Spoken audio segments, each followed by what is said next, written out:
Absolument, il faut dire que de nouveaux affrontements ont eu lieu ce vendredi entre des manifestants chinois Han et la police anti-émeute d'Urumqi, la capitale du Xinjiang. Ces Chinois Han, en colère, essayaient de passer les cordons de sécurité les séparant des quartiers ouïghours. Alors ces cordons ont été mis en place hier jeudi, après que des centaines, et les médias chinois disent des milliers, parfois des dizaines de milliers de Han eurent manifesté en masse dans les rues d'Urumqi. Ils accusent le gouvernement de ne pas assurer leur sécurité, notamment contre des attaques à la seringue commises selon les manifestants par des Ouïghours. Des milliers de policiers armés ont hier bloqué la manifestation et les autorités ont imposé un semi-couvre-feu en forçant les habitants à rentrer chez eux afin de vider les rues et surtout pour empêcher de nouveaux troubles ethniques après les émeutes sanglantes du 5 juillet. Mais voilà, le problème c'est que la tension n'est pas du tout retombée aujourd'hui.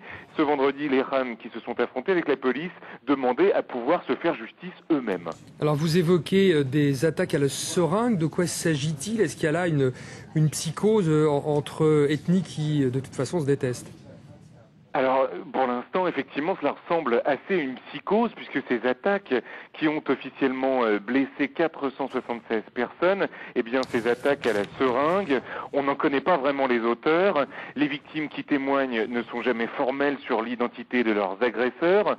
Et le problème, c'est que cela n'a pas empêché la presse officielle d'Urumqi d'affirmer que ces attaques à la seringue faisaient partie du complot des forces séparatistes ouïghours qui inciteraient la haine entre les communautés.